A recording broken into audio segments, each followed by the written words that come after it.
Chapter 11. Now a certain man was sick, Lazarus, from Bethany, the village of Mary and her sister Martha. Now it was Mary who anointed the Lord with perfumed oil, and wiped his feet with her hair, whose brother Lazarus was sick. So the sisters sent word to him, saying, Lord, behold, the one whom you love is sick. And when he heard it, Jesus said, This sickness is not to death, but for the glory of God, in order that the Son of God may be glorified through it. Now Jesus loved Martha and her sister and Lazarus. So when he heard that he was sick, then he remained in the place where he was 2 days. Then after this he said to the disciples, Let us go to Judea again. The disciples said to him, Rabbi, the Jews were seeking just now to stone you, and are you going there again? Jesus replied, Are there not 12 hours in the day? If anyone walks around in the daylight, he does not stumble, because he sees the light of this world. But if anyone walks around in the night, he stumbles, because the light is not in him. He said these things, and after this he said to them, Our friend Lazarus has fallen asleep, but I am going so that I can awaken him. So the disciples said to him, Lord, if he has fallen asleep, he will get well. Now Jesus had been speaking about his death, but they thought that he was speaking about real sleep. So Jesus then said to them plainly, Lazarus has died, and I am glad for your sake that I was not there, so that you may believe. But let us go to him. Then Thomas, the one who is called Didymus, said to his fellow disciples, Let us go also, so that we may die with him.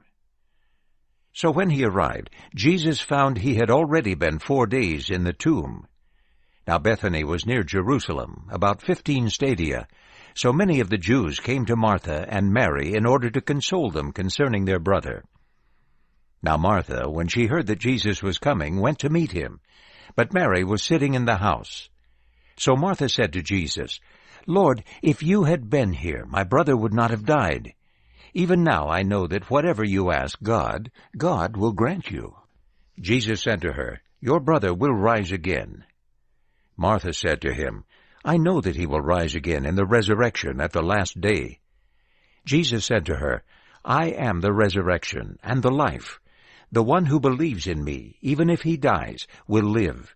And everyone who lives and believes in me will never die forever. Do you believe this?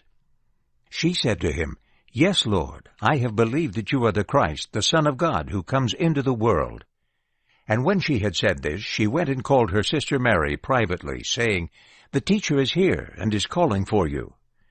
So that one, when she heard it, got up quickly and went to him. Now Jesus has not yet come into the village, but was still in the place where Martha went to meet him. So the Jews who were with her in the house and were consoling her, when they saw Mary, that she stood up quickly and went out, followed her, because they thought that she was going to the tomb in order to weep there. Then Mary, when she came where Jesus was and saw him, fell at his feet, saying to him, Lord, if you had been here, my brother would not have died. Then Jesus, when he saw her weeping, and the Jews who came with her weeping, was deeply moved in spirit, and was troubled within himself. And he said, Where have you laid him? They said to him, Lord, come and see. Jesus wept. So the Jews were saying, See how he loved him. But some of them said, Was not this man who opened the eyes of the blind able to do something, so that this man also would not have died? Then Jesus, deeply moved within himself again, came to the tomb. Now it was a cave, and a stone was lying on it.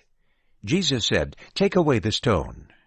Martha, the sister of the one who had died, said to him, Lord, he is stinking already, because it has been 4 days.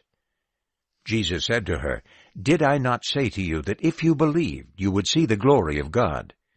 So they took away the stone. And Jesus lifted up his eyes above and said, Father, I give thanks to you that you hear me, and I know that you always hear me. But for the sake of the crowd standing around I said it, so that they may believe that you sent me. And when he had said these things, he cried out with a loud voice, Lazarus, come out! The one who had died came out, his feet and his hands bound with strips of cloth, and his face wrapped with a face cloth. Jesus said to them, "Untie him, and let him go." Then many of the Jews who had come with Mary, and saw the things which he did, believed in him. But some of them went to the Pharisees, and told them the things which Jesus had done. So the chief priests and the Pharisees called together the Sanhedrin, and said, "What are we doing? For this man is performing many signs. If we allow him to go on in this way, everyone will believe in him, and the Romans will come and take away both our place and our nation." But a certain one of them, Caiaphas, who was high priest in that year, said to them, "You do not know anything at all, nor do you consider that it is profitable for you that one man should die for the people, and the whole nation not perish."